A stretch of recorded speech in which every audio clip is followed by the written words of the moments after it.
Hello everybody and thank you for joining me. We'll continue today my team by team preview of the 2022 World Cup. And in this episode we look at a nation making their third World Cup in a row. It's Iran, who are once again managed by Carlos Quieroz for again his third time in a row. You can catch my other team previews and analysis on the channel, and if you'd give me a like or subscribe that would be fantastic, and it would also make you a World Cup legend. So let's take a little dive into Iran. Iran as a country, is probably fair that we don't get to understand about the country's culture and background in Western civilization, so I've tried to pick up a couple of key facts for us to learn about today. First of all, Iran has its own calendar, which is a solar calendar again based on the Earth's movement around the sun, with different days in each month to what we're used to. Fair play. And whatever you do in Iran, do not give somebody a thumbs up. Apparently it's extremely offensive and can appear like you're giving them the middle finger. So keep your thumbs to yourself. On to football. Iran, of course, was the birthplace of their national legend and icon, Ali Daei, with 149 appearances and 109 goals internationally. He did hold the international goal-scoring record before it was broke by a certain Cristiano Ronaldo in 2021. But 109 goals? Fantastic. And of course, Iran is famous for its love for wrestling. The real kind, not the WWE kind, which is a huge sport for the Iranians, and they are always a threat in competition at the Olympics, but it might not help them out of this winter's World Cup. The country has been a regular at the World Cup in recent years, qualifying now for the last 3 tournaments successively. Iran, however, have never progressed beyond the group stage, only winning twice at the finals in their history. Once in 1998, beating, of all teams, United States, who of course are in the group again this year, and in 2018 they opened up their group by beating Morocco with a last-minute winner. That World Cup they also secured a draw against Portugal, which was their best performance to date with 4 points from the group, but still wasn't enough to qualify them through. In other competitions, Iran are the 3 times winner of the Asian Cup, with a consecutive run in the 1960s and 1970s winning all 3 trophies in a row. Their goals in Qatar will be realistic. Any chances of qualification to the second round will be considered a success, and if they could sneak through, then well, it would be an excellent achievement for the Iranians. Iran reappointed Carlos Quieroz in September of 2022, just in time for the emergence at the World Cup. The Portuguese coach, of course, has taken the Iranian national team to both the 2014 and the 2018 World Cups, making this a 3rd in a row with Iran, and 4th in total as he took Portugal to the 2008 World Cup. In fact, Quieroz has actually managed 5 different nations now in international football. As well as Iran and Portugal, he's managed South Africa, Colombia, and most recently, Egypt. His Iranian record is very good, winning 60% of his matches in charge, but at both World Cups struggled to get out of the group stage when they were faced with higher level opposition. Now at 69, it remains to be seen whether this is his last coaching role in international management. After winning through a tight second-round group that contained Iraq and Bahrain, Iran then proved to be very difficult opponents in Group A of the 3rd round of the World Cup Asian qualifying, holding off one of the region's most dangerous teams in South Korea with a 2-point lead by the end, with both teams securing their passage through to Qatar. With the World Cup in their region, they will be hoping to impress, with Iran having a tight defence, and Sardar Azmoun on top of the goal-scoring charts, scoring 10 in all in qualification, as the Bayer Leverkusen striker did the damage for his nation. Iran were unstoppable in all their matches, apart from those against their toughest opponent, South Korea. The Iranians recorded a draw against them at home, but were beaten 2-0 in Korea, with Son Heung-min and Kim Yong-kwon the scorers.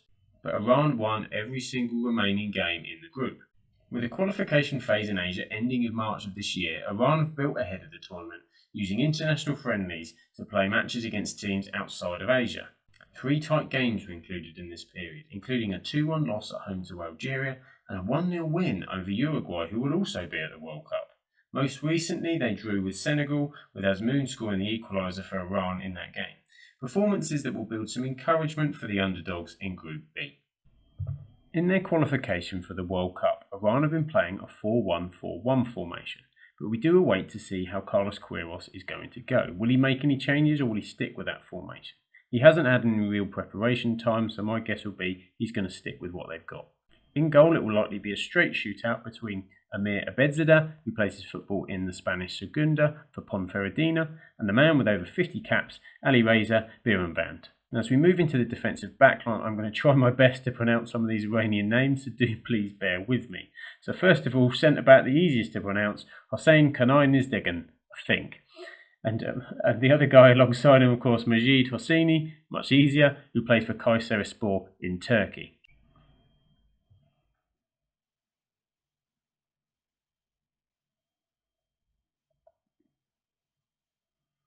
While left back is usually Amid Nufrakan, who plays in Iran. Sademo Harami of Dynamo Zagreb and Shojai Jalazeda, who also himself plays in Qatar for Al Ahly, will also look to feature as part of that back line at times.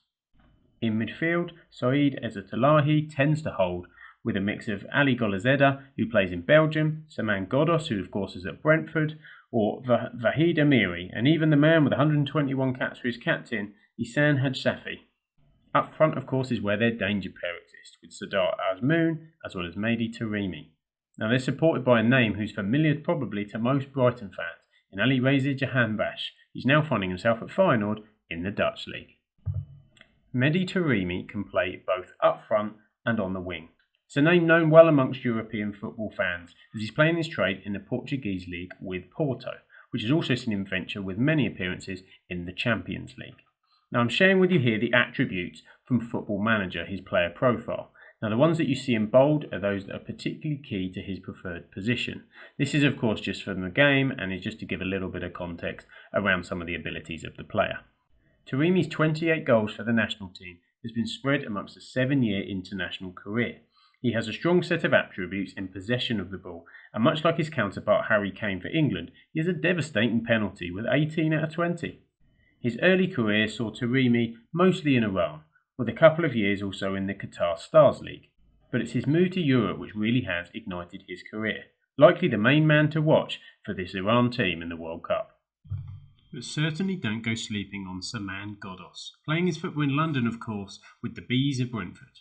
Ghoddos, now 29, broke into the Iranian team in 2017. Now interestingly, Ghoddos was actually born in Malmö, Sweden, but his Iranian heritage allowed him to play for either nation. He actually played twice for Sweden in 2017 before making the switch to Iran, actually scoring for Sweden against Slovakia, making him one of the only players in world football to have scored for two separate nations. Since 2020, he has been playing with Brentford, first in the Championship and now in the Premier League. He's a technical player with a preference for attack, and he's played for many different teams in many different leagues around Europe. Sardar Azmoun is a goal scorer, a very impressive goal scorer for Iran. 41 goals in 65 appearances for his national team. He currently wears the number 9 shirt for Bayer Leverkusen in the German Bundesliga. Signing in January 2020, he starts his first full season with the club this year.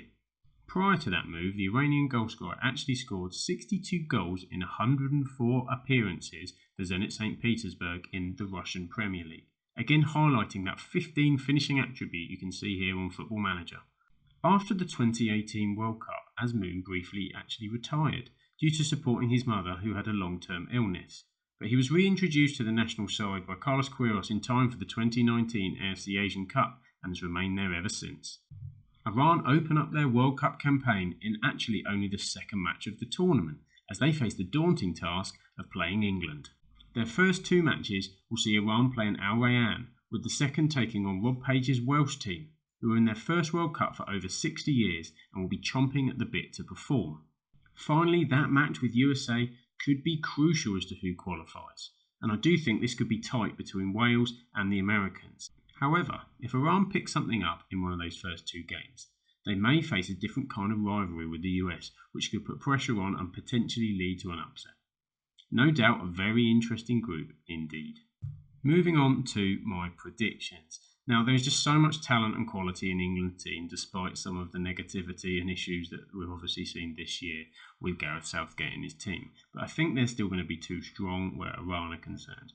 USA and Wales also on paper are stronger, and both also have very good team mentalities. Iran could provide some shocks with their attacking firepower, but you do have to think it might not quite be enough.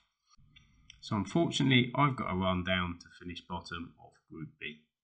And with that, I thank you for taking the time to watch this video. If you're interested in more of the World Cup previews I've been doing, have a look on the channel, check the links here, and make sure you subscribe to not miss anything else out that I'm doing. But for now, Thank you, and I'll catch you soon.